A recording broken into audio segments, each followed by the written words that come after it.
seagulls follow trawler. It's because they think sardines will be thrown into the sea. Thank you very much. Talking nonsense. So I thought, no, enough's enough. Why should I put up with that? Talking nonsense. So I thought, no, enough's enough. Why should I put up with that? Don't back down, double down.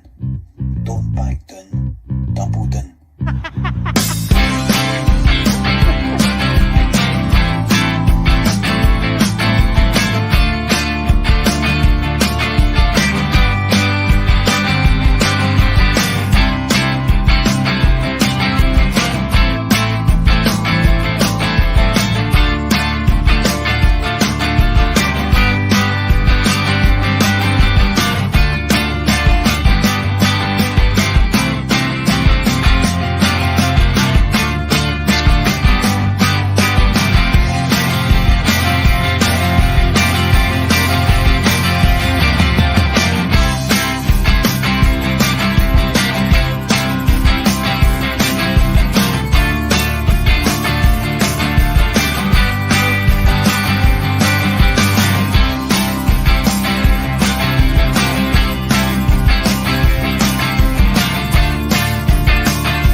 Good evening, passengers, and welcome to the Thursday night forum on the Bhoycie bus. That's right, it's the T.N.F, the Thursday night forum, the Tangent night forum, but not the Tash night forum as of tonight. Just like Russell Boyce, the Tash is gone for this evening. But Conor, you have once again joined us back on the T.N.F. You're now a household name on the T.N.F. And just because Russell's not here tonight, that doesn't mean that we've not got a blockbuster lineup. That's right, people. As you can see, who I have on as guests tonight, we've got Phil the Stat Man, the Nostalgia Man himself, Phil McGinley, and our very own Sex Pistol, Judge Kearney. Now, before we get started, I just want to get all the formalities out the way that Russell hates to go through, but we have to do it to help the page grow. So please, if you like what we put out every day, like, subscribe, share, tell your pals, tell your mum, tell your dad, tell your granny, tell everybody about the Bhoycie bus, which is rolling into Motherwell at the Bullfrog this Sunday. It's Flag Day for the champions, Les Champions, some might say. And we are kicking off the season against the Dons, the Aberdeens of this world. And I don't know about you boys, but I'm looking forward to the first day of the season. So let's start with Conor, mate. How are you doing? How are you getting on, my man? Aye, not bad, mate. I wish I can say I flew in prepared, but to be honest with you, I've been in night shift mode all week. Kind of forgot what day it was, kind of forgot what we're going on tonight, but David, ever the professional I am, I've swanned in the back door and I'm ready to go, mate. Chomping it a bit after missing last week. It's good to have you back on. Phil, this is your debut on the T.N.F. Are you looking forward to it? You've just become one of the Grand Slam Les Champions of the Bhoycie bus, as we were discussing earlier off air. Ticked off my bingo card, mate. But no, thanks for having me on, because I've spent pretty much the last 8 weeks of the summer talking about retro football. I haven't been on any shows talking about current day Celtic, I feel, so I need to I need to be sharp tonight. I'm delighted to be back talking about it because it feels real now. This is it. It's coming up on Sunday. Back in action again. So yeah, looking forward to it, mate. So thanks again for having me on tonight. No, it's great to have you on, mate, and repay the favour when you asked me to jump on the last retro World Cup or Euros as it was on the Nostalgia Show. But you're not the only Grand Slam champion we have on tonight. We've got Judge Kearney. Mark, he has kindly jumped on to help out tonight. So, Mark, thank you. I appreciate you jumping on with us. How you doing, my man? I'm doing very well, mate. I'm just pleased that after a few months cost of living crisis, Celtic have promised more fanny for all the working men out there. So I'm delighted with that, mate. I mean, long since been a harbour of more fanny in my life, so I hope that continues. We can always do a wee bit more fanny in that life. Honestly, mate, it's something I've been spoken about for years, mate. I think we all deserve more of it. Couldn't agree more, mate. Well, as we all know, this is the T.N.F. This is the night that we pass it on to the passengers. I have to admit, I've not been near Twitter too much this week since I went back to work. I've enjoyed my time off, and I've been able to just hang around Twitter and the group chats and all the forums while I've been off. But now that reality's hit and I've got to spend my time doing other stuff, I've not been able to keep up to date so much. So I'm glad that we have the Thursday night forum to allow the passengers to give us the topics that we'd like to discuss. Now, Mark, you brought up Fanny, so I guess we can start there. I did see this morning again that we are being linked with some more Fanny. I couldn't tell you much about this player. Is he another attacking midfielder that we're looking at? Because I know we can't get enough of them guys. Have you seen much about him, Mark? Yeah, I read about his analytics on Twitter. It's the usual pages. So it seems more of a Callum McGregor central midfielder. He's shooting and his goal conversion is pretty average for his league, but his passes are really good. He's up in the high 90% of the midfielders in the league, so he's comparable with almost the top performers where he's playing at. And an interesting stat that I liked is his through passing is one of his key assets, and I think I've long said Kyogo's been making a lot of runs that aren't getting picked up on by their midfielders. I know Matt O'Reilly made that great pass last week, and I actually agree with one of the guys who said I don't think Kyogo was expecting the pass, so he didn't actually make the run this time. So if he looks like he's somebody who can pass the ball and through the eye of a needle, as used to see Tom Logic do it, but he's sitting more central, which I quite like the look of. Now, there's been reports that this could actually just be a bit of red herring by the press. A couple of conflicted reports about whether this is true or no, so we need to take it at face value and talk about it. But I think with the midfielders we've got, I think a central defensive midfielder is something I think we should still be looking at. I know Moyes came in, but we still haven't replaced Beaton adequately. Rogic needs to be replaced, I understand that, but I think for me it's going to be, regardless who we sign, it's going to be McGregor sitting in a number 6 role. I think he's turned into a number 6 now, and that might actually offer him longevity as a Celtic player,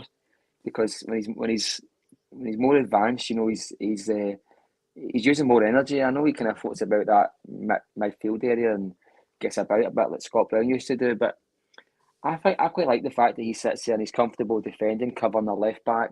He can also help out in attack. He's good at the transition. He's good at recycling the ball. But Hatate and O'Reilly seem to be nailed on for starting places. So if we've got somebody who can, no challenge for McGregor, but somebody who can maybe give McGregor a wee bit of a rest on certain matches, and also I think in Europe we might need 2 sitting midfielders. I don't like to suggest that, but I think in Europe we're going to have to look at other options. Maybe that's what Moyes in for. I really hope so. Or I really hope no, sorry.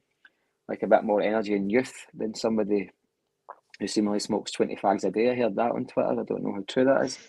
So but I seen the stats on that guy, and he actually looks in the really high echelons of his league. He's comparable with almost any top performer. He's Jules 1, which was pretty interesting. I think he's a good tackler, which is pretty good for a central midfielder. But the only thing lets him down is his shooting. But that's McGregor too. His shooting's pretty poor. So I think the two of them are quite similar players. Right, well, yeah, Conor, we didn't get your view last week on Aaron Moy coming in. We'll not go into it too much because I think people are quite quickly getting a bit fed up of the Moy discussion. But if Moy isn't being brought in to be the the central defensive midfield player that we've kind of been, I feel certainly, and I think Mark will agree, is who we're looking for, whether to give McGregor a rest or whether it's to help McGregor push a bit further forward. He's not he's certainly not looking like he's going to be that player. I think you're saying, Mark, that we need to still find a replacement for Rogic. Personally, I think the Rogic replacement was already made last year to then make way for trying to find almost a replacement for Beaton. I think, which we certainly haven't got yet. So, Conor, your views on Moy? I remember you were a little bit more on the positive side when we were discussing it off the air. Am I right in saying? Yeah, I mean, I don't know how my views on the signing align to everyone else's here, but I was actually, well, being a bit underwhelmed at first, I was actually quite positive about the signing no long after it was made. I kind of disagree. So I do think Moy is going to play as a number 6 if and when he plays. I think we've seen kind of signs of that against even Norwich when he came on for 12 minutes. He did look as if he was towing a caravan, so he's going to need a wee bit of extra pre-season, I think, before we see him in the competitive stuff. But no, I think with the signing of Moy, I think that is going to be very much for another number 6 domestically.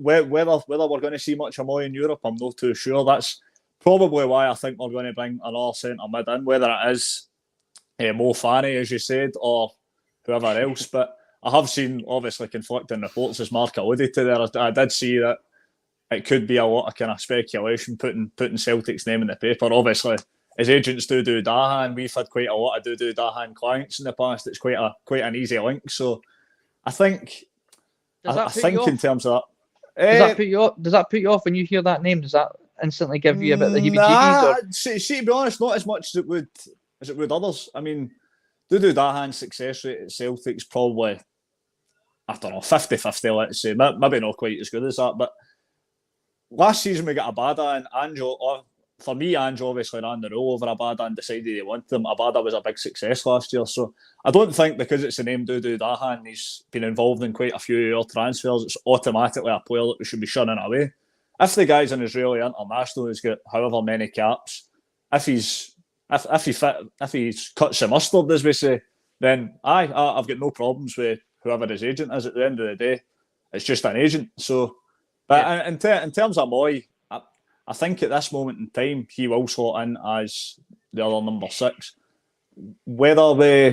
I think we will bring in another centre mid. Whether that be a deeper line centre mid, I think so as well. But that's maybe to allow Callum McGregor to go further up, as you said. Yeah. So, Phil, we've seen today, or certainly this morning, that Urhoghide has left the club again to Oosted in Belgium. I think that's where he went last year, in fact, on another loan deal with another option to buy. How do you feel about the Urhoghide situation? Do you think that's the last we're ever going to see of him in a hoop shirt from what we saw in pre-season? I did think we were going to, when he was getting a bit more game time, I didn't see it as he's giving him game time to see what he can do. I think it was just to get him back in the shop window, because if he was there last year and they couldn't afford to buy him, it didn't look like that was another option to go back there. But it's obviously, now that we've seen him move back out to Belgium, I get the feeling that Ange has just been a case of just get him out of here. Whether they can afford to buy him next year or not, I just want him off the wage bill. What's your thoughts on the Urhoghide situation? I can't see him breaking into the team at all. The big clue is he was getting deployed at right back. The one competitive game I think he played for his last season was the Real Betis dead rubber, so to say, in the Europa League, and he was deployed at right back that night, wasn't he? And then in those few pre-season games, it was at right full back. And look at our options there. We talk about it enough times with Ralston and Juranovic. It's like, is he really going to get in there?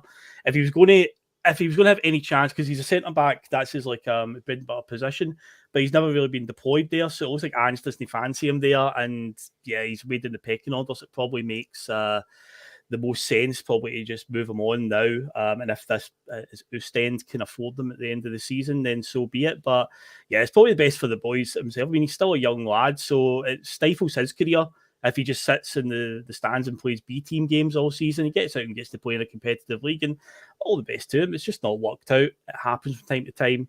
And also, I just want to quickly comment, there's a lot of dirty minds in this chat, because me and David are controlling the chat tonight, looking for comments. I'm trying to find talking points, but my God, every one of you, shame on you all. some of the comments are coming up. But we're trying to find a talking point, obviously, because this is all about you guys. The TNF is all about you. So if you could stop making dirty jokes about Fanny, please, that would be great. You can't keep talking about Fanny all night. David, is that why you shaved your moustache off? That's right, mate. If we're going to talk about Fanny tonight, I couldn't have the porn Tasha anymore. I was getting too much stick in the chat. It would just look a bit, I don't know, it would be too suggestive for you, mate. You're too polite for that. That's it, mate. I mean, you've got me down right away.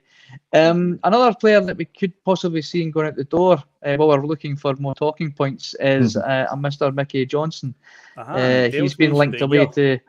Yeah, I've seen it there. Mickey can wave goodbye.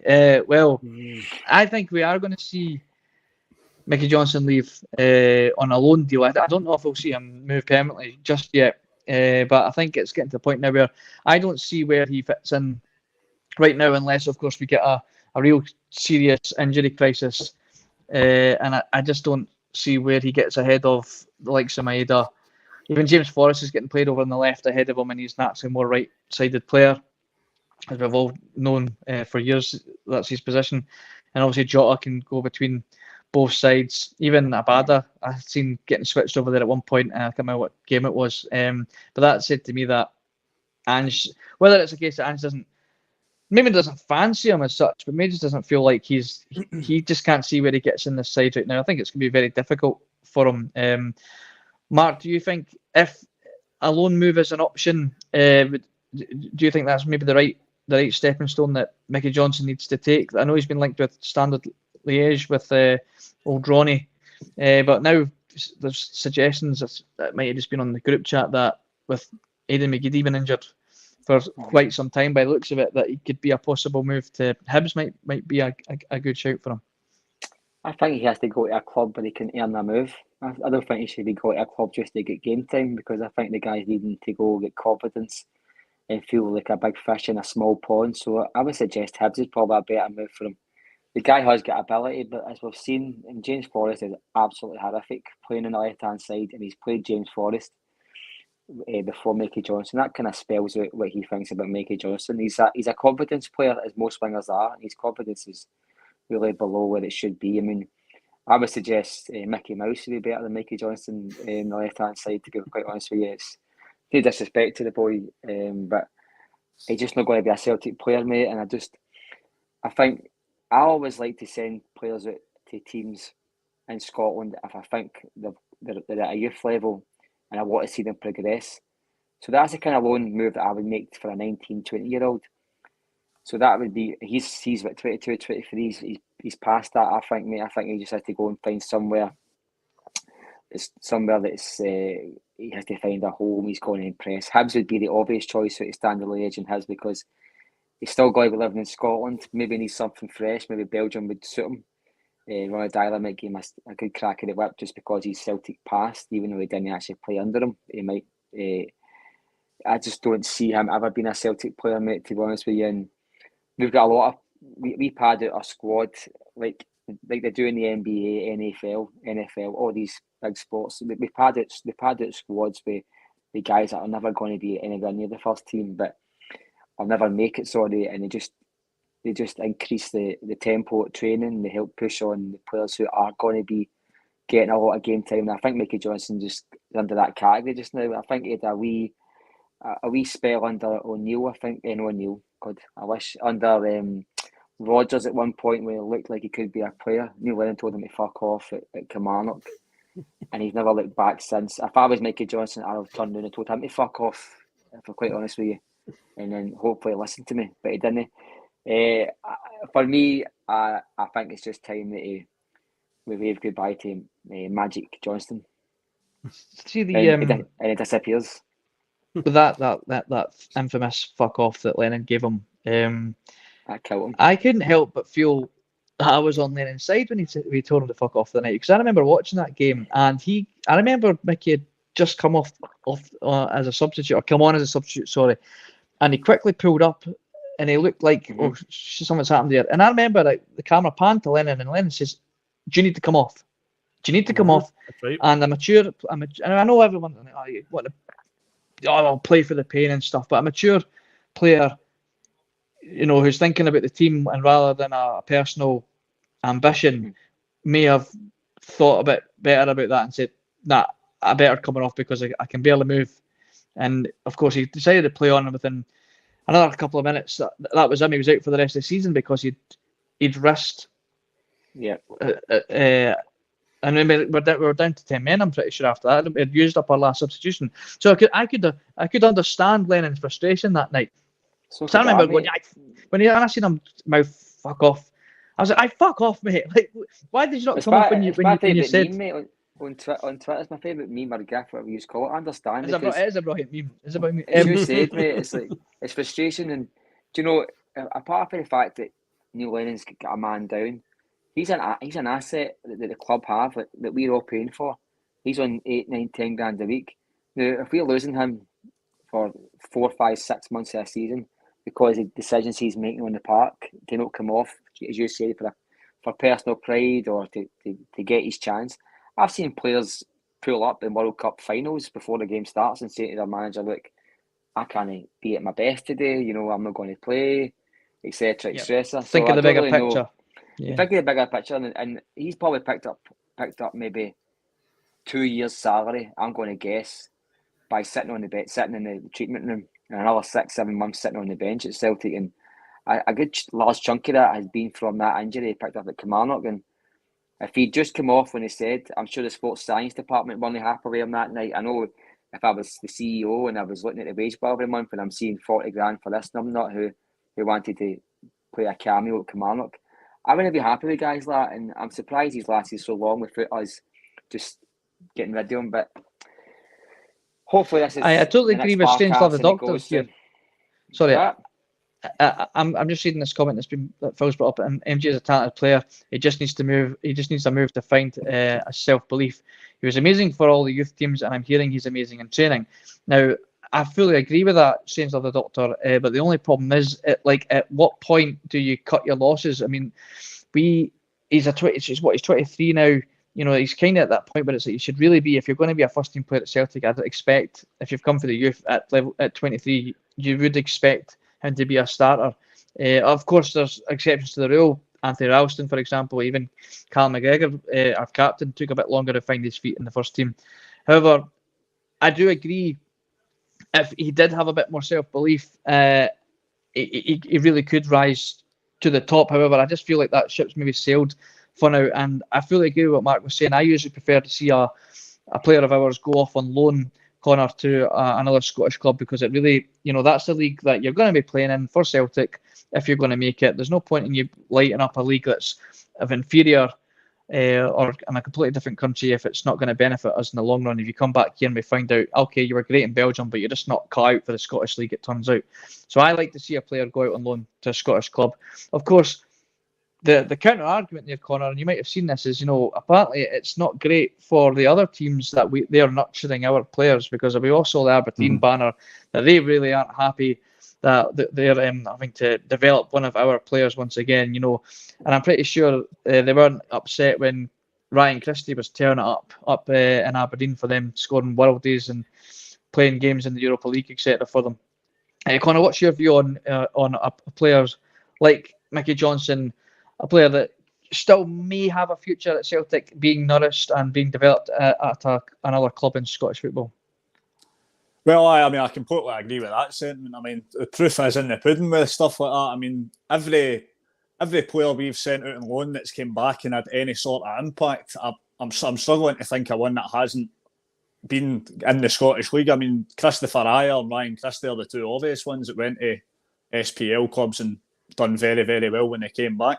We've already seen this summer. Liam Scales, obviously, as you said there, has went to Aberdeen. All right, playing against lower league opposition, but seems to be tearing it up so far. So you're already thinking, all right, we've not actually seen him at left centre back for Celtic yet. A good season at Aberdeen, could he come back and maybe play his way into contention at centre back? But in terms of Mikey Johnson, I think his race might be run at Celtic, which I'm really disappointed in, by the way, because I remember being at his debut and thinking, this could be the new McGeady, Maloney, whoever. This could be the new real talent that's emerging here. And there's a couple of times in his career he's threatened to do it. I mean, the pre-season, I can't remember what year it was we played Sarajevo, but whatever year we played Sarajevo, he was threatening to come through at that time, scored a brilliant goal away, and then had a good kind of first 5-6 months to the season. And then, of course, the injuries start to catch up with him again, and away he was curtailed for another while. And I think since kind of that period of time, he's just not quite get back, obviously. There was an infamous moment you were talking about. I think it was actually St Johnstone, because I had a bit of a flashback. I was on the way to Perth that night and ended up in a car crash, so I totally missed that whole game. But that gave me a bit of a flashback there. But I think it was St Johnstone that night that Lennon essentially told him to fuck off. Which, to be honest, at the time I thought was poor management. I mean, I know you're saying about he knew he was injured, but take it out the player's hands if you're a good manager, in my opinion. But anyway, going back to Mikey Johnson, I think his race has run. A good season at Hibs or Aberdeen, could he play his way back into contention? Maybe, but I think for the good of the boy's career, I think he needs to get out of Celtic at the minute. I think everyone's just grown a wee bit frustrated. The player himself, there was a wee kind of thing on Twitter the other day where he seemed to like a tweet about the Celtic fans. So there clearly is a bit of frustration kicking in for all angles. But I think for the good of the boy's career, he has to find a move where that suits him and suits the club he's going to, because the boys get an abundance of talent. And I'm still of the opinion that he's one of the best technical players Celtic have produced in the last 10-15 years. It's just circumstances play into it a lot of the time, and just a lot's worked against them injury wise and all that. And it's just got to that time where you think maybe it's just time for you to get out and find your own career path somewhere else and really make a career for yourself. Yeah, I think you did a bit of Scott's Curry tonight, Conor. Was that you did a bit of Scott's Curry tonight, mate. There's no way he's one of the most talented players in the last 10 years. Well, who's better? Who's better that's come through the academy? Technical ability wise. Well, I think Callum. The last 10 years. And I think James Forrest got good technical ability. I can fully understand where Connor's coming from, because when you watch, he's an exciting player that you can certainly this is the Sesame Street boys, all right? Tell me, I suppose. I thought we're not here counting, right? I understand that. I can see from both points of view, because I have to agree with Conor. He's a very clearly very technically gifted player. Then he knows how to skin a player or two. My biggest problem though with Mickey Johnson, and it's written right in front of me, is that the decision making. Now, my biggest complaint with Mickey Johnson is he'll skin one, he'll skin two, and he'll skin three. Then he'll go back and he'll try and skin the three boys he just skinned all over again before trying to make the final decision, which is usually the wrong one. I think he's a player that is trying too hard now. I think it's got to the point where he's just trying a little bit too hard. He's in his own head. He thinks if he can do what he's planning to do in his head, it's going to just skyrocket him into Ange's first team plans, and it's just not coming off for him. Phil, do you think maybe Mickey Johnson, not only could he do with being at maybe trying out a different club or a different league, but what about a different position? Because I know he's a very quick and technical player, and he likes to run at players. However, he doesn't like to lift his head. And I'm starting to think, when you're playing in that position, you really need to have your head up to find a pass, to find a cross, to see people making a run. Now, maybe Mickey Johnson might be better coming more into the middle and have less people in front of him. Would that maybe be something he could consider? I don't know. I mean, it kind of makes me have flashbacks to when we played Lewis Morgan through the middle as a centre forward. Remember that under Lennon, that experiment? In fact, we were talking about Mikey Johnson, talking about the fuck off moment. There's another moment as well in Johnson's career that I think if it had gone the other way, I think a lot of fans would view him in a different light. And it's actually me mentioning Morgan playing up front. Remember that League Cup final against Rangers when Julian scored the winner? Remember after they missed the penalty and we were down to 10 men, we caught them on the counter attack, and Mikey Johnson's right through on goal. He's got the freedom of Glasgow in front of him, all 50 yards of space. He runs through and he slips at the last second and it goes by the post. Could have made it 2-0. He could have had a Hit it winning on the goal. side of his toe, didn't he? It did. Could It have was a had a good winning placing goal on on a it. He really CV scored. against Rangers. Imagine what that would have done for his confidence and how he might be viewed by Celtic fans. We find margins like that. You know, again, young boys came through. He's a Celtic fan. He scored a winning goal against Rangers in a cup final. So that could have been the difference right there. That could be a key moment in his career, but not at the last second. If I remember right, he was chucking it down as well. The weather was terrible that day, so it's not necessarily bad decision making that's got him there. But I always remember that one when I was at Hand that day, and he's through on goal. I was literally grabbing my mate next to me, like, because he's ready to celebrate. Like, he's going to score. Then he slipped at the last second, and it was like, oh, no way. So I always think back to that when I think of Mikey Johnson. It's one of those like sliding door moments. It's like, imagine that had gone in, and how would we portray Mikey Johnson now? How would his career have went? So I think that was also a crucial moment. And in terms of playing through the middle, you're probably right, because out wide, you do need to be looking for passes and looking around you and stuff like that. And there is times where he does keep his head down too much. Sometimes for playing through the middle, you just need to be like a poacher in the middle of the box. So it just comes to you. It's a quick reaction. But the problem is Celtic are quite stacked through the middle in terms of what we've got. So it's like, where would it work? Unless he goes to another club and they decide to play him there, maybe under the instructions of Celtic. Because we've done that with Christopher Ajer. When we signed Ajer, he was actually centre mid originally. And he was, when he was sent to Kilmarnock, they were told to play him at centre back because we had plans of development of that. But even if he did go, say, to Hibs, Aberdeen, Motherwell, whatever team, I still can't see him coming back and making any sort of impacts. I just think that the level of talent we've got in other positions as well, it's just not going to work for him. But say he's gave it a go and it's just not worked out for him. So that's what it is, I'm afraid. That's no worries. So we'll move on, because this is the Thursday Night Forum. We do pass this on to the passengers, and I'm sure you will look as well, Phil, but I'm trying to find some talking points, and I've got one here that I think is perfect to discuss with Mark, because I'm sure he's been screaming for this. Do the lads think that Ange would change his formation or style depending on the opposition, especially in Europe? Champions League teams are far different from domestic teams. Mark, I'll let you take this away, mate, because I know for a fact that you have a strong viewpoint on this one. Yeah, I think he will. I think it's quite naive to think that he only plays one system. His system does change throughout even a league match, and as I said before, I've got a vantage point. I set up quite high, so I can see the way the team's shaped up, and it does move. I think even from half to half, how we press changes. So yeah, I can totally see us changing our system in Europe. I think we might, and although I'm not a big advocate for it, I think we might see another midfielder put in there. I think we might even see our fullbacks be slightly more reserved.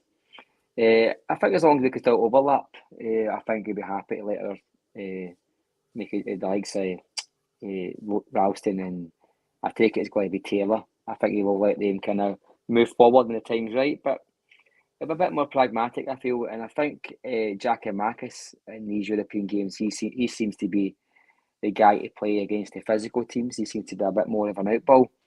So I think from away and home, you're going to certainly see a different approach from a home match. I'm not too convinced Postecoglou is get too much ambitions about qualifying for the last 16. I think he's going to use this to try and get into the Europa League. So he's going to have to try and pick up as many points as he can. Even at home, we might see a slightly more defensive look to what we've seen against Bayer Leverkusen and even Bodo Glimt when we get overrun in midfield. I think you're going to have to win these individual battles, and I think we might see another midfielder sitting in there. If that means sacrificing a flair player like O'Reilly, I think he might sacrifice the likes of Hatate and rather than O'Reilly, because O'Reilly's really got that Tom Logic about him. You know, that guy who can just float in that wee number 9 role, can make that wee split second pass, and he's a good shooter of the ball. He's a very, very good passer of the ball. Hatate's started pre-season extremely well. I think if one was going to drop out, I think it would be O'Reilly, and somebody come in, i.e. Amoy or this guy who we were looking at. So I think the formation is going to change. I think the resties will agree with me. I don't think Postecoglou would have been a manager for 26, 27 years if he was it's structured that he's only going to play one way. I think his end goal is to suffocate teams, dominate the ball as much as possible. I don't think that's changed for his very first day in football. But the way in which he does it, I think is going to be approached slightly different. If you watch him, some of these games last season, with 6 games in the Europa League, and actually each game was quite different. You know, the Real Betis game, the away game, I actually had the impression that he was going all out. I think he was testing his players. I think he wanted to see what level they were at, and he almost got away with it. By Leverkusen at home, we could beat 4-0, but we were very attacking that game. It was just that there was key moments in that game. We had the chances to score 2 goals before Bayer Leverkusen managed to get their first. And all the games were different, you know. And I think what you might see is in the home matches a slightly more different setup for last season, and that just screams that he's shaping his teams up to play against a far better opposition. The fact of the matter is, Celtic are going to take a couple of hidings in Europe. I don't think we can prevent that with the players we've got. But this guy isn't daft, you know. He's going to have to combat it match by match, and the luck of the draw we may get a good one. Not like the kind of one Rangers are going to get. They'll probably get the 3 easiest teams for each pot. But we're not that lucky. We'll get Real Madrid and Liverpool. I can see it coming now. And but anyway, no, to answer that guy's question, I think we're going to see a totally different approach, and it might even be bespoke for each match. But this guy's got real tactical awareness, and I think he will change it to fit the opposition. No, I feel like I say I fully agree with you. My only thing I might disagree with is I can't see him dropping Hatate. I think he's one of his sort of, I wouldn't say golden boys, but it's like his guy that he just. I mean, we've seen it in the domestic season when he came in. Like no matter how poorly he played or how unfit he looked, like he just persevered with Hatate, and I just think that's a player that I just don't see him dropping. And to be quite frank, and I really like watching O'Reilly. But if you personally believe that Hatate be dropped out in favour of O'Reilly, but I can't help but feel like I'd be disappointed to see Hatate get dropped for O'Reilly. Not that I want to see O'Reilly and Hatate play together, but if you had to drop one of them, I don't know. I just something exciting. I meant more because Hatate is more like he plays toward the left hand side of midfield, and for me that's Carl McGregor's role when you're sitting with a midfield. It's try to dominate midfield. If Carl McGregor's sitting to the left hand side of that, you know, that apex at the halfway line, if you want to call it that. I don't know if you call it that anyway. That's kind of centre circle. If he's in that role, it does leave a lot of room for Hatate. I mean, Hatate's not going to play wide, I don't think. I think McGregor can cover our left backs, but he can also sit in midfield. And I think if you were going to replace with a second midfielder, I think you would see a number 6 drop in there. Carl McGregor do a kind of hybrid role, and that's how I think if you're going to drop one of the two of them, it would be allowing O'Reilly to keep the same role he's playing just now, rather than trying to make Hatate slot into the right hand side where he might not be comfortable. That's all I mean. I don't think Hatate's an inferior player. I don't think Ange does favour Hatate over the two of them, absolutely. But just looking where Hatate plays, he plays to the left hand side of midfield, and he's not going to displace McGregor. Do you know what I'm talking about? Yeah, see, this is why we've got you on here, Mark, because you're able to provide a much more professional way of saying why you believe something. Whereas I'm just gonna say I think Ange likes him better. I think Ange prefers him. That's pretty much my what I can put into it. But you're totally right with the way Ange goes about his business. Like he's got a philosophy, but that doesn't mean that his formation isn't going to change. But like I believe his philosophy is going to be exactly the same. But how he goes about that, he is going to adapt depending on who he's going to be playing against this year, Conor. And the way we play, Conor, it doesn't matter if it is a Liverpool or a Real Madrid or whoever. I'm not saying we're going to win these games, but I can't help but feel it doesn't matter who we're going to play against this year. I do believe we're going to score goals. I just think we're a team that is capable of scoring goals against any opposition. Because of the intensity and the style of play and basically just the philosophy that Ange has imprinted on our team. I believe that Celtic Football Club right now, with our group of players, with the mindset that the manager's given us, is they believe doesn't matter who we play against, we will we will score goals. Is that how? Do you feel it? Do you feel the same? If you seen a Real Madrid or a Liverpool line up against us at Celtic Park, or we go to Anfield or wherever, do you feel it doesn't matter who it is we're playing against, that we could hurt them, we could punish them if any mistakes are made? I mean, I definitely like to think so. I think we would, to be honest. I mean, as much as I would be quaking in my boots a wee bit at any of the two teams coming, but that's just the nature of the beast. It's a competition we're going into, and we're going to be playing at least two top level teams next year. In terms of do I think we'll change formation? I don't actually think we'll change formation. I think we'll stay pretty set on the 4-3-3. I think Ange's kind of very, very rarely deviated from that at all since he's been Celtic manager. I think we will see it more kind of rigid in these games, where like maybe see Greg Taylor at left back and stuff like that. In terms of, I kind of agree with yourself, David, on Hatate. I can't see Hatate being the one to drop out for these kind of games, just because he's that kind of all-action type of midfielder that I think you really need in the Champions League. But I'm still. It's like the Rangers game at Ibrox, the last Rangers game of last season at Ibrox. Oh no, sorry, that wasn't the last game. But you know what I mean. The last game at Ibrox.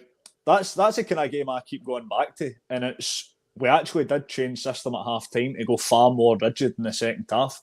But we still proved we could attack at 100 miles an hour. I mean, that kind of aspect didn't quite leave us, but we just left ourselves a bit more solid at the back. That's how I kind of hope and see us going in Europe. I mean, don't get me wrong, I think we're going to concede goals, and I think we're going to concede a fair few goals in Europe, but I'd like to see us go a wee bit more rigid, so we're not, so vulnerable. Yeah, so vulnerable to just be leaking goals left, right, and centre. Because I do think no matter who we play, as you say, we can hurt them. I mean, we've shown in the Europa League last year that we played decent level opposition last year and scored plenty of goals. It was just the problem we had was at the other end of the park. But I think as the season went on, we started to adapt to learn how to be a wee bit more rigid. That's why I keep going back to that game at Ibrox. I don't think we would have been able to play that earlier on last season than April or whenever that game was. So looking at we've looked at the formation, we've looked at the midfield. Let's look at the back. If we're going to start looking at being a bit more rigid, Phil, what is it we need to start doing to be a bit more rigid at the back? Because if are we going to be looking at playing this caliber of players like your Mo Salahs and your and Benzema's and stuff? We've got a new centre back just come in, who apparently we wanted last year and we didn't get, and now we have him, and he's very happy to be here, and that's great. I'm glad he's very happy to be here. Maybe a little bit too happy to be here, but he's certainly happy to be here. Is he the centre back that we need to be, to help compete at that level, or do you feel like Starfelt when he's fit? Now obviously now we find out that Jens is also not fit, but when the two of them are fit, who is it that's going to partner up with Carter Vickers? Because he's certainly not moving from that back line, and I think we've got a left back. A left back situation sorted for that. I think it's going to be Greg Taylor that starts those Champions League games. I think we've got plenty of debate to be had about the right back position, but let's focus on the centre back just now. Is it a Starfelt's shot to just be handed back to him, or do you think Jens has been brought in to be that Champions League calibre of centre back? I don't know if he's necessarily that Champions League calibre centre-back, because he went to Lorient in France last season, and they certainly aren't top of the table there. So I think he's an adequate enough player. I mean, compared to, I know that it's one of Mark's favourite players, Stephen Welsh, because it's quite obvious that Christopher Julian's out the door. So Stevie Welsh would have been the third option, so it's good to have another one in there. I do think Starfelt, once he is fully fit, it'll be him and Carter Vickers. At the end of the day, that partnership didn't lose a domestic game together, a domestic league game last season. It was September they first played together, and it was they didn't play together at Livingston, which was our last loss in the league in September last year. So I can see Starfelt basically having the shot, and unless it's an injury or there's a massive dip in form, but I think Jens will get game time. I think he will be utilised in your cup games and stuff like that. You know, we will play low league opposition and he will probably get run out there. I think he'll be capable enough of coming in. But obviously in the Champions League, the issue with the system is I think the formation will stay the same. It's all going to be about, can the players stick to Ange will have specific instructions, different ones for the Champions League night. And of course, the bit that's going to concern many people is the passing around at the back. That I think we're still going to do it. I think Ange is going to stick to it because he's all about high risk, high reward. That's how he wants to play out from the back. But, you know, what we've seen in pre-season, we saw the Rapid Vienna game where Carter Vickers passed that one back to Hart. He let it run past them and obviously they scored from it. We nearly had one the other day against Norwich, a similar one. If we're playing somebody like Liverpool and Mo Salah's looking around that box and we play a pass like that, he's going to be right on it and he's going to punish us. We can get away with it against teams like Dundee United and Motherwell and stuff like that, but against teams of that calibre, we are going to get punished for that. And it's going to have to be the players are just going to be so switched on and so sensible. If it looks too high risk, sometimes the players have got to take a bit of intuition themselves, I think. I know what Ange tells them, that's how he wants to play, but we saw an incident last season quite early on where we were playing Alkmaar, the Dutch team won it in the Europa League qualifier, and we were under the cosh for like the last 10 minutes, and Joe Hart actually came all the way to his goal when there was like a break for like a substitution and went to Ange and basically told them, we're under the cosh. I think some players are going to need to take a bit of intuition. I know Ange will tell them, I want you to keep playing this way, but if you're going for a wee pass back to Joe Hart and you can see like Karim Benzema looking around in that 18-yard box and you're like, maybe that's not the idea. So that stuff like that does worry me. It's all going to come down to the players, how switched on they are when it comes to that. But I think it will be Starfelt and Carter Vickers. They will maintain that partnership until something disastrous happens, basically. So fingers crossed he can just keep it. Yeah, I think it's the whole ask for forgiveness, not permission, when it comes down to certain situations like that. And I'm sure Joe Hart was very much that was his thought process when we were under the cosh, and I'm sure he got the forgiveness after the result of that game. The thing with Starfelt, before we quickly move on, because there's a couple of things I want to discuss with Mark before he heads off, because Mark is going to have to head off soon. The situation we have, where was I going with this? Now I had this in my head and it's completely gone out of my head. The beauty of going live on the old YouTube. So when we look at the Starfelt and Carter Vickers situation, now beginning of the season there was a lot of Starfelt doubters, and I was one of them. But he quickly grew on me because I did start to see that he might not be the best at the ball at his feet, which apparently is what Ange brought him in for, but he certainly is very good at attacking the ball. And a lot of people were saying that Carter Vickers pretty much steadied that ship for Starfelt and kept them right, and he was the main reason why that partnership worked. Now, I'm not saying. I'm absolutely not criticising Carter Vickers at all. It's pre-season, and this is where the place where mistakes are meant to be made and be dealt with now before the beginning of the season. But I'm starting to feel that it's beginning to justify that Starfelt is very much as important a part of that partnership as Carter Vickers is, and he's allowed to make mistakes. When you're at Celtic, you are at a certain level. Let's be honest. There are going to be mistakes made, and they were very rare last year, but we've seen a couple just now, and I think Carter Vickers is maybe suffering from not having that stable partnership beside him just as much as maybe Starfelt would suffer not having Carter Vickers. Is that a fair assessment? I'm absolutely not criticising Carter Vickers at all, but I think it's safe to say there's been mistakes made that perhaps having his usual partner beside him might have been less of a worry. Would that be fair to say, Mark? Would you agree with that? No, I think that's fair. I think it stands to reason that he's more comfortable when somebody he's played 20, 30, 35 games with is along beside him. He's comfortable in his role, and I think it's no coincidence that almost 70% of our goals last season came from set pieces, because that's when the chaos arrives, and that's when who's picking up who's doing this, who's doing that. But the actual defending when teams are attacking us is actually it's a pretty good level with that. You know what I mean? It's just happened to be that our set pieces just kill us, and that's just not the case for Carter Vickers and Starfelt to defend. That's 8 men that's doing that job. So I think the two of their partnership is really good, and I think I think Welsh does come. Starfelt does come back in. Depending on how bad his injury is, maybe his injury is going to keep him out 1 or 2 more games. I really don't know, but if you're asking me for Sunday, I'd play the big new boy just to see how he copes. I tend to disagree. I think he's going to get a bit more game time than what we think. I think if it's an option to buy, I think Celtic will want to kind of get a look at him properly. You know what I mean? I think you might see him more often than just maybe League Cup games. He might get some decent game time. I think the big man got injured in a training game yesterday, though. So I think he's out for the week. Big Jens. Did he, mate? There was a training game yesterday. He hobbled off, so I think he's out for Sunday. Arise, Stephen Welsh. I didn't see that. Oh, fuck. Well, I'll no sleep for the next 3 nights now. Thanks, Conor. Sorry, pal. That's all right, mate. I did see Adeguchi's injured as well, but I'm not too worried about that, mate. To be honest with you, that's like, who gives a shit? But Jens, I didn't realise that, but you hope it's just a wee knock, mate.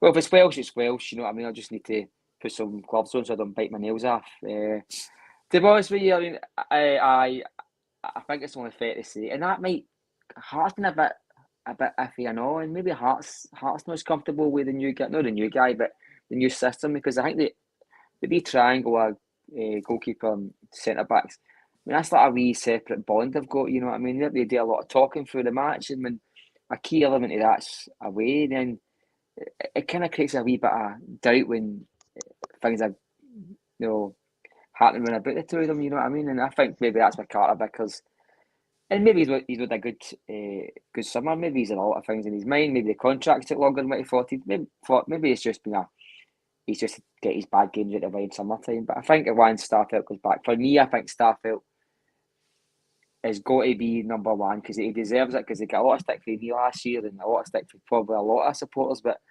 if anybody like Ralston did well, told the supporters, like, just trust in me, I'll come up trumps, and Starfelt's one of them, you know what I mean? And I can stay on another 15-20 minutes, mate. I don't need to go just now. I'm allowed another 20 minutes before you got my bed. That's fine. Well, what we'll do is we'll move on to that discussion then, because I think it's important that we look at it. And I mentioned last week, and I'm not going to dive into it too much, but obviously I felt like the way Twitter had been for the last week or so was quite and different to what I'm used to seeing, and maybe not so much for others. Now, Mark, I referred to you at the start as our very own Sex Pistol, and the reason I did that, mate, is because I've just binged the Pistols series that's on Disney Plus. Other streaming networks are available, and I thoroughly enjoyed it. And I didn't know much about the Sex Pistols, but obviously they were a massive thing at the time, and they were a bit of revolutionary and stuff. And I'm not calling you revolutionary, mate, but what I am going to say is what they did was they had people.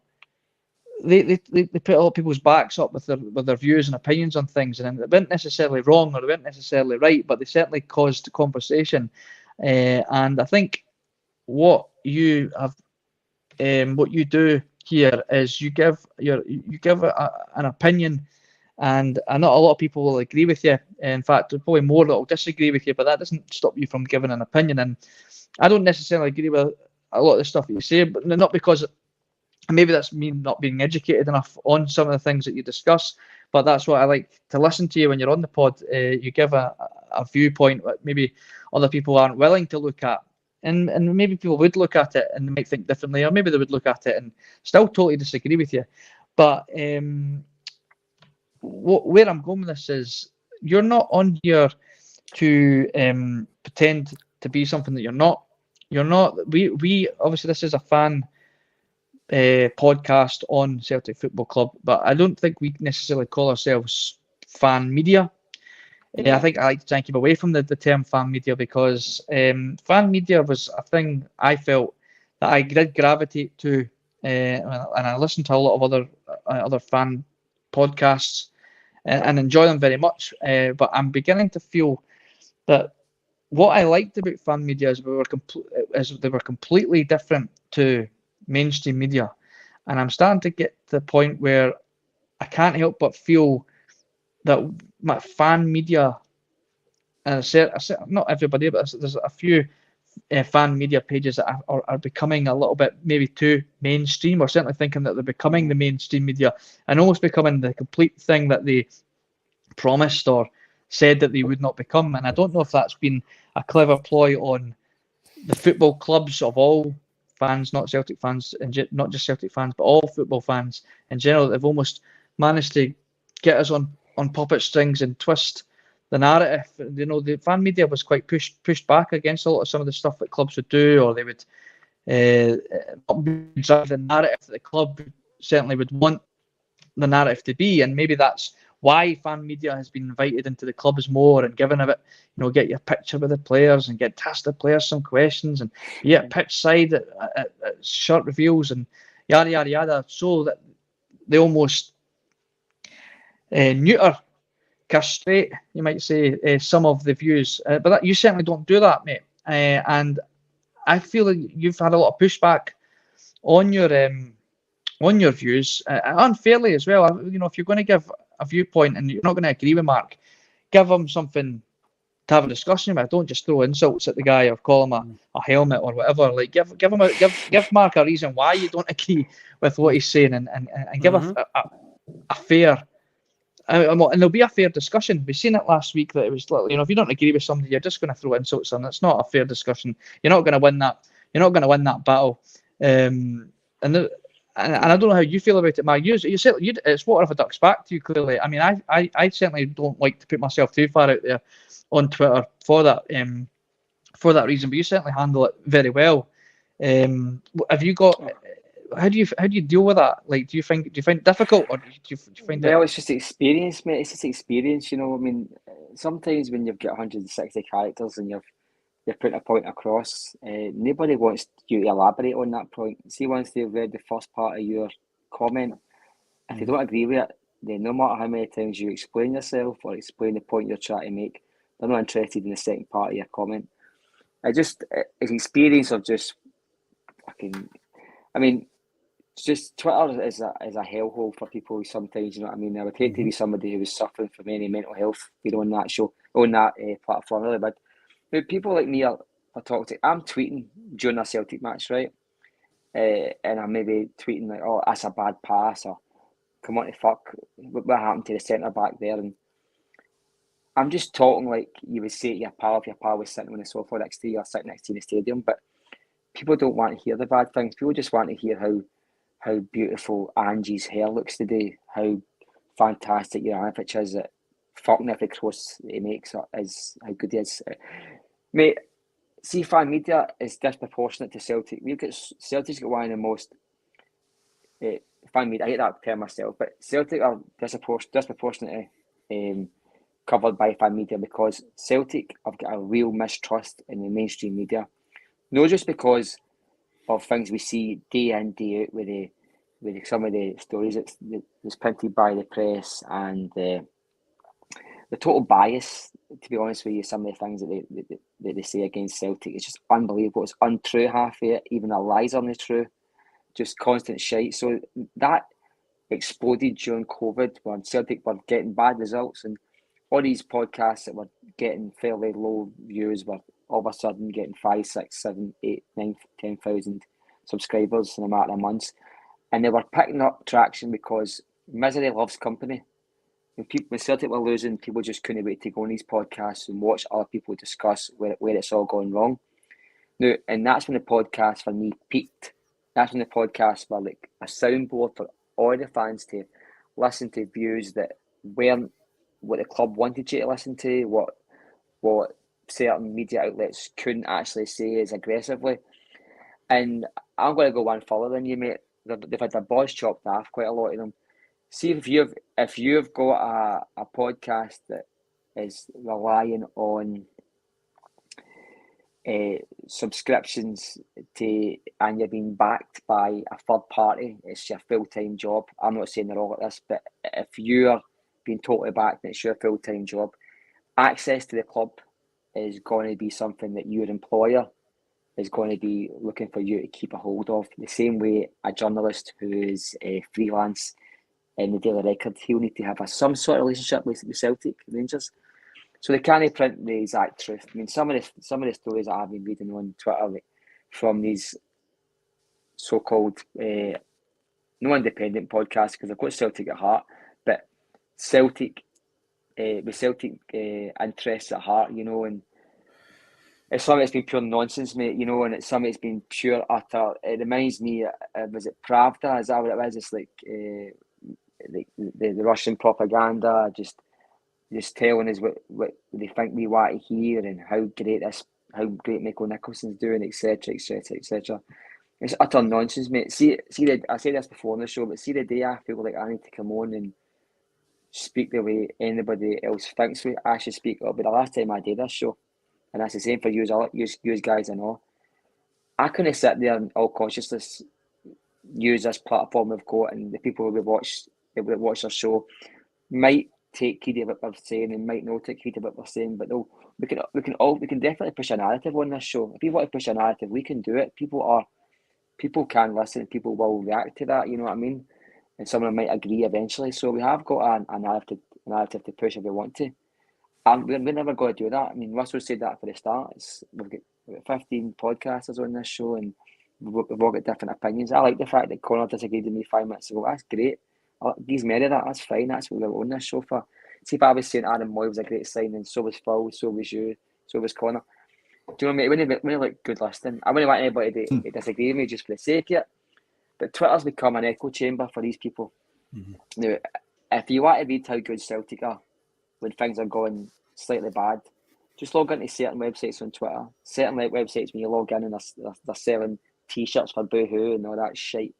No, eventually they're going to be fun, mate. See, when Celtic fans want to listen to proper Celtic content, Celtic fans want to listen to God's honest truth for guys like myself, yous, they will come to podcasts like this. The reasons why the 4 Tims have been so fantastic is because see when things are going shite, the 4 Tims will be the first one to say, no, I'm calling this guy out, I'm calling this guy out, I'm calling this guy out.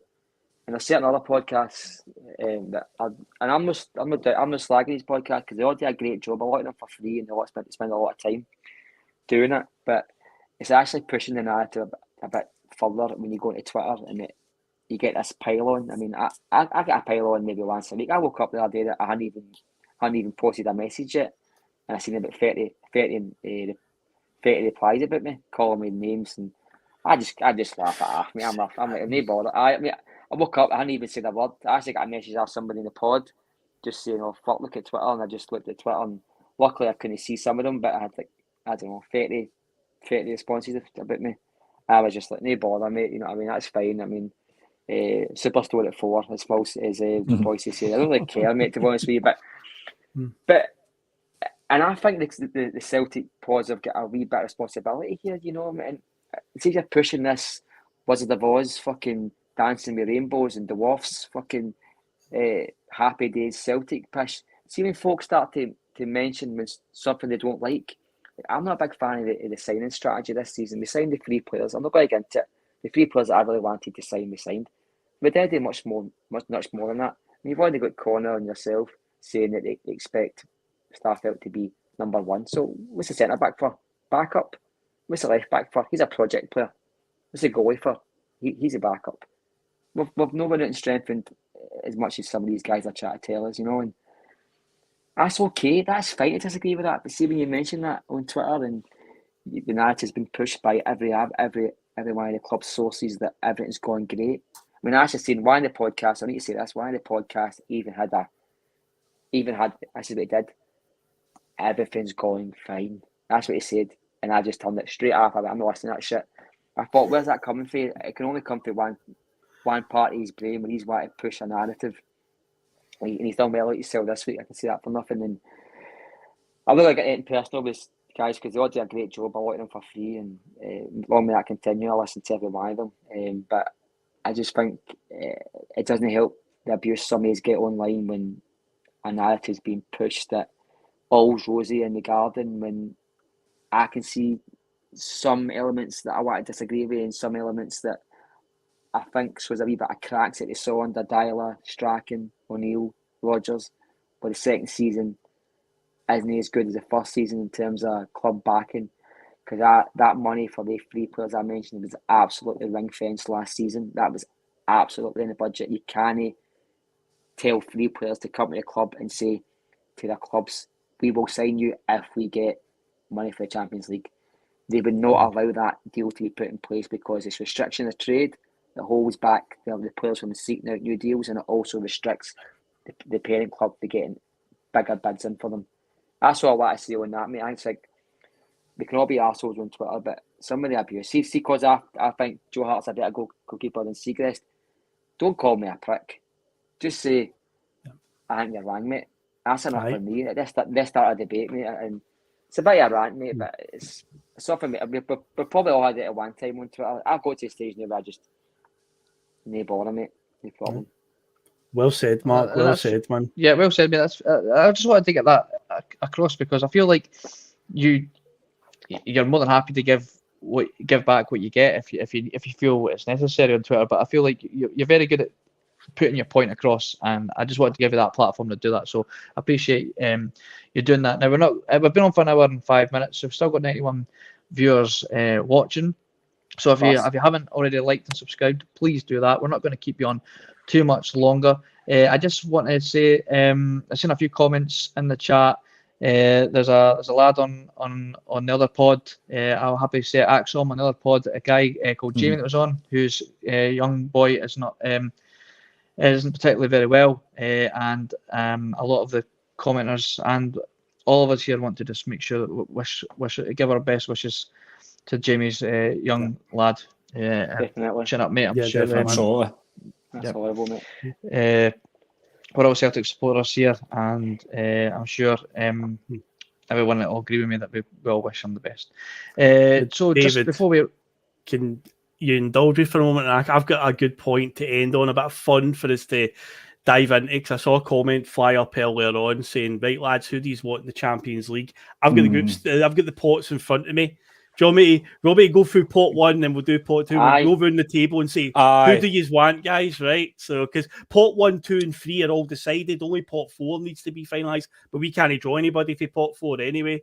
So, let's do it. Have Rangers not got a chance to get in pot 3, no?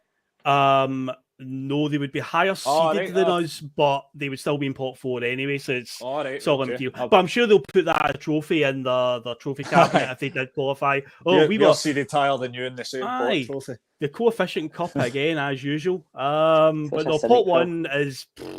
Yeah, okay, so let's go through this. We've got Real Madrid, Bayern Munich, Paris Saint-Germain, Porto, AC Milan, Ajax, Man City, and of course, Eintracht Frankfurt are in there as Europa League winners. So, guys, who do you want out of that? I'll start quite easy for me. AC Milan. Basically, from a selfish point of view, I've always wanted to go to the San Siro. It's not going to be here much longer. I want that for the trip factor. AC Milan, definitely. That's a good shout. David. I definitely want Frankfurt. I'd love to just see like that tie, and just to put it to bed of would we be able to hang with the guys that were in the Europa League final? So I'd like to play them. I would like to play them. But the AC Milan one would be a good one because we've still got. I'd like to see Ibrahimovic in the flesh before he retires. I don't think they're not as strong as they used to be. So even I know they beat us twice a couple of years back, but I didn't think they were overly brilliant a couple of years back when we actually did face them in the Europa League. That's right. We were just utterly terrible at it. Yeah, well. Mark, what about yourself? Who would you take out of pot 1? What were you fancying there? To be honest with you, mate, I'd rather play Eintracht Frankfurt. I think we would get 3 points after them, mate. And I'm not scared of that mob. I watched them in the final, and if I golf, then he score, then he miss that chance, they would have won the Europa League. Rangers are a different animal in Europe. I accept that. He goes to the cat house, mate. Looks like Blade. No, I would say Frankfurt, mate, because I genuinely think they are nothing to fear. All respect to them. That's a good shout. I will go for, just to be a bit different, but I'll try and keep it as favourable as for Celtic, hopefully. I'll say Porto. They're in pot 1, champions of Portugal. But they'll probably end up being amazing if we draw them. No luck anyway. But yeah, we'll go for Port on that one. Pot 2, oh my God, it's an absolute horror show. There's no good options here. Pot 2 is normally worse than Pot 1, I swear, isn't it? It is, because the way It's Pot pretty 1 good. is, it's the Champions You've League got all winner, the the Europa League winners and winner, all that. in the top 6 leagues. That's why Ajax and Port were in Pot 1. But Pot 2, we've got Liverpool, Chelsea, Barcelona, Juventus, Atletico Madrid, Seville, Red Bull Leipzig, and Tottenham Hotspur. Oh my God. That's a difficult one. They're all very difficult opponents, but Red Bull Leipzig. I'll be Leipzig, okay. Just because haven't they? They're a good team, but they're probably the weakest team out of that section at 8 teams. So Red Bull Leipzig. Okay. I would like to see Liverpool, and the reason I'm picking them is that I always want to see us go up against an English side.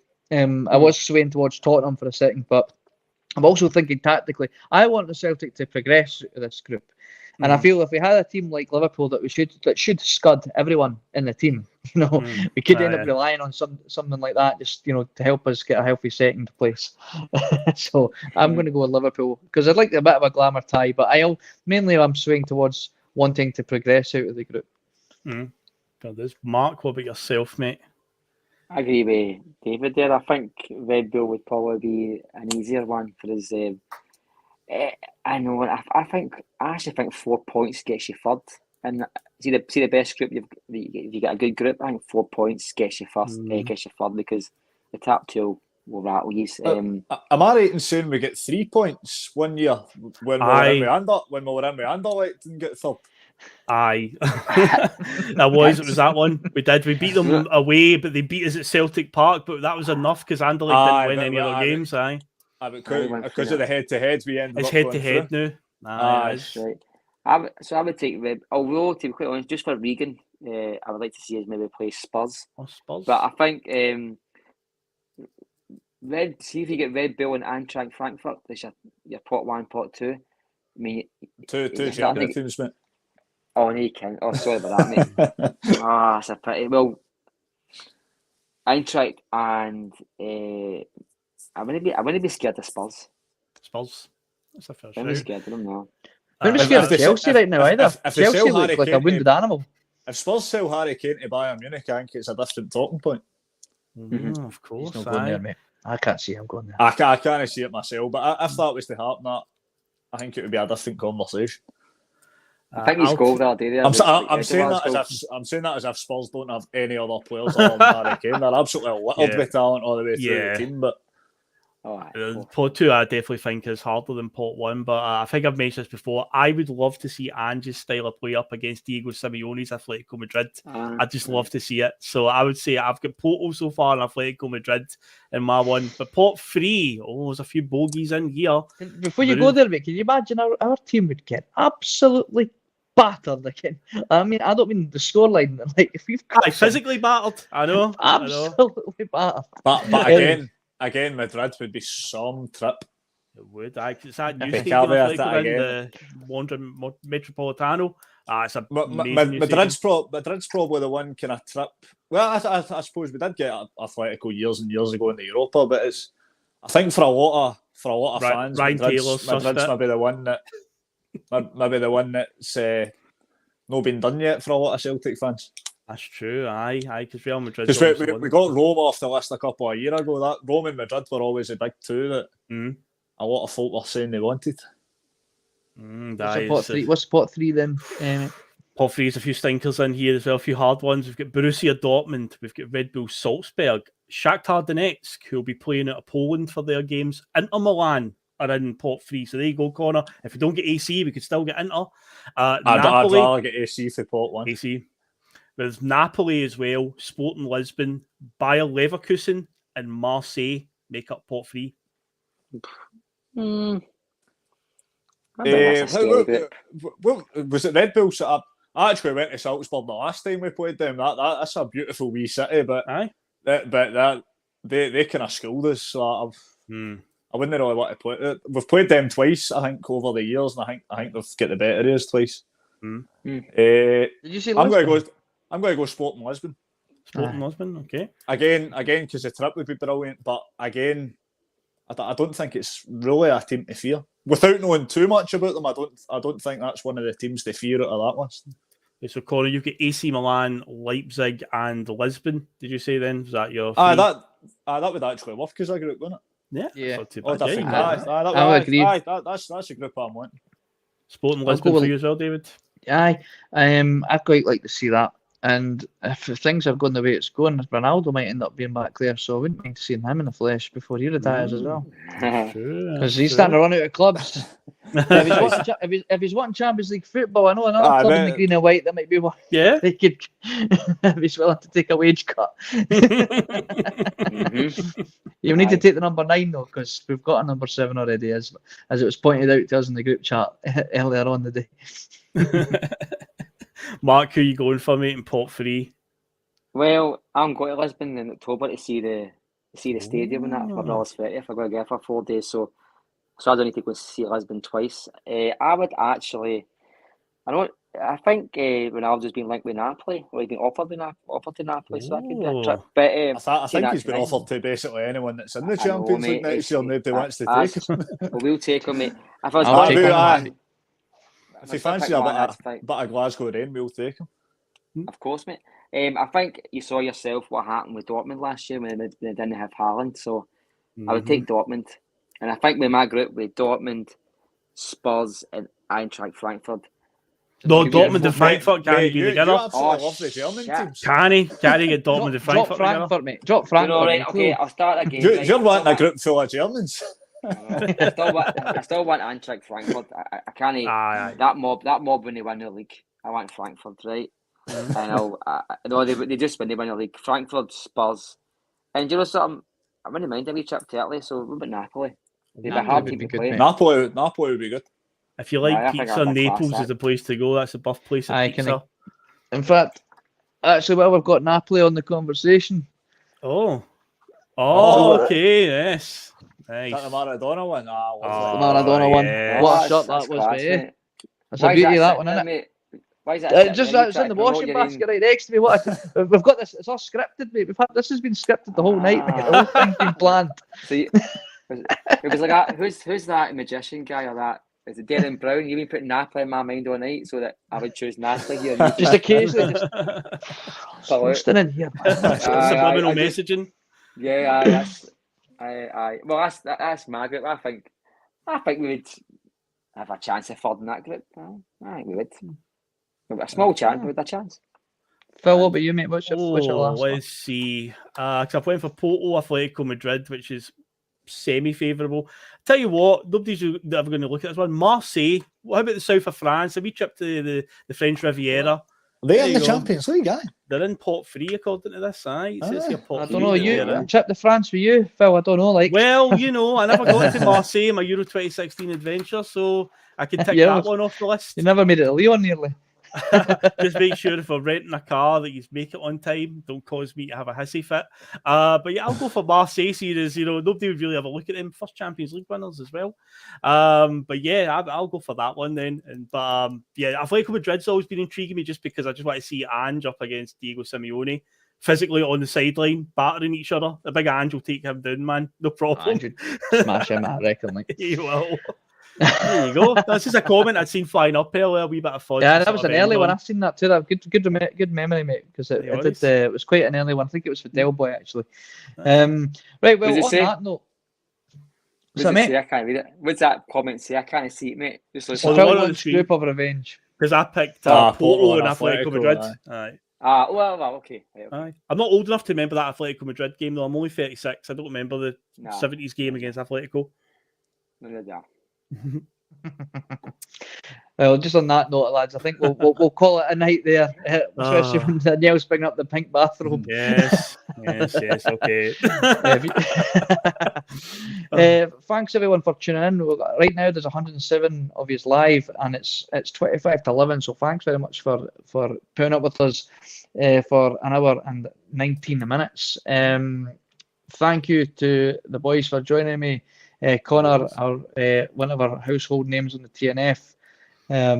Judge Kearney, our Sex Pistol, and of course the man, the myth, the legend that is Nostalgia Phil.